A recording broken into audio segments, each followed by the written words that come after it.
हरे कृष्णा दोस्तों, स्वागत है आप सबका एक नए स्टोरी में। मेरा नाम रुद्र है और मैं आपको स्पिरिचुअल कहानी सुनाता हूँ। तो अभी मैं आचार्य रजनीश की पुस्तकें पढ़ रहा हूँ। तो पुस्तकें पढ़ते वक्त जो मुझे कहानियाँ मिलती हैं मैं वो आपके साथ शेयर करता हूँ। तो अभी मेरे हाथ में जो पुस्तक है वो है अनंत की पुकार, और इसके पेज नंबर 89 पे एक कहानी है मैं के संबंध में। इंसान जितना ही मैं को पकड़ लेता है, मैं के लिए सारी चीज़ें सोचता है, उतना ही उसके पास दुखों का भंडार होते जाता है। तो आइए शुरू करते हैं कहानी। ये एक सम्राट बीमार पड़ा था, कोई चिकित्सा नहीं हो सकी, मरने के करीब पहुंच गया। सब चिकित्सक हार गए और तब किसी ने कहा कि इस दूर गांव के बाहर एक सन्यासी है, शायद वह कोई रास्ता बता दे। उस सन्यासी को लिवा लाया गया। उस सन्यासी ने कहा कि नहीं, मैं रास्ता नहीं बता सकूंगा। रास्ता तो बड़ा सरल है लेकिन मैं बता नहीं सकूंगा, मुझे क्षमा कर दें। सम्राट कहने लगा, रास्ता जब सरल है तो बता क्यों नहीं सकेंगे। उसने कहा, रास्ता तो मैं बता दूंगा और सरल भी है, पर आप कर नहीं पाएंगे, बहुत कठिनाई खड़ी हो जाएगी।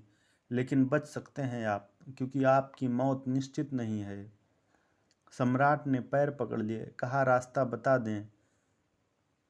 सन्यासी ने कहा, नहीं।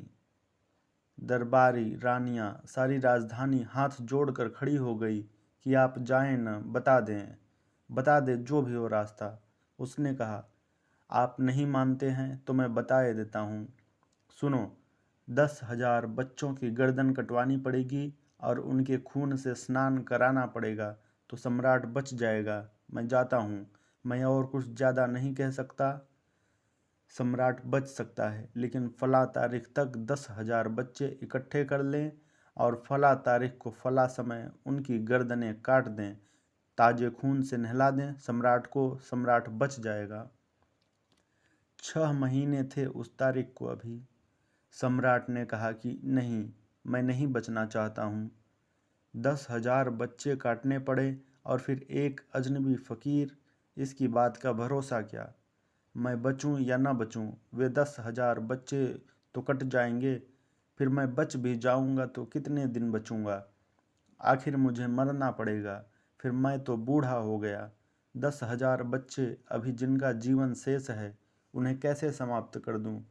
लेकिन परिवार के लोग समझाने लगे, दरबारी भी समझाने लगे, राजधानी के बुद्धिमान समझाने लगे कि तुम्हारा एक जीवन 10,000 बच्चों के जीवन से ज़्यादा कीमती है। तुम हो तो 10,000 बच्चे नहीं, 10 करोड़ बच्चे सुरक्षित हैं इस देश में। तुम जिस दिन नहीं हो उस दिन किसी का भी जीवन सुरक्षित नहीं है। वह इतना प्यारा राजा था, वह इतना बुद्धिमान, वह इतना दया से, करुणा से भरा कि सारे देश ने प्रार्थना की कि 10,000 बच्चों की हम फिक्र नहीं करते हैं, हम तुम्हें बचाना चाहते हैं। मजबूरी में राजा को राजी हो जाना पड़ा। बच्चे इकट्ठे किए जाने लगे। महल छोटे छोटे खूबसूरत बच्चों से भरने लगा। राजा की नींद समाप्त हो गई। राजा दिन रात सोचने लगा कि यह मैं क्या करवा रहा हूँ, यह क्या होगा। रात दिन बच्चे ही बच्चे दिखाई पड़ने लगे। 10,000 बच्चे गांव गांव से आने लगे और गांव गांव में लोग भगवान से प्रार्थना करने लगे कि राजा पहले ही ठीक हो जाए तो बच्चे बच जाएं। कोई गाली देने लगा कि यह राजा कैसा है, यह मर जाए उस तारीख के पहले ही तो बच्चे बच जाएं। सारे देश में एक ही चिंता और राजा के प्राणों में भी एक ही चिंता। 6 महीने पूरे हो गए, वह दिन आ गया। 10,000 बच्चे इकट्ठे हो गए। आज सुबह होते ही, भोर होते ही उनकी गर्दनें काट दी जाएंगी। वह महल के बाहर द्वार पर 10,000 बच्चे पंक्तिबद्ध खड़े कर दिए गए।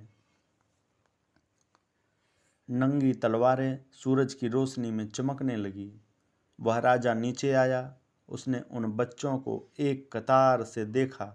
एक तरफ वक्त आ गया, तलवारें उठ गई और बच्चे काट दिए जाएंगे।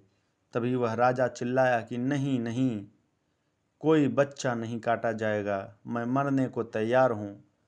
बच्चे रोक दिए गए और राजा ठीक हो गया। बड़ी हैरानी हुई कि राजा ठीक कैसे हो गया। राजा की बीमारी खत्म हो गई।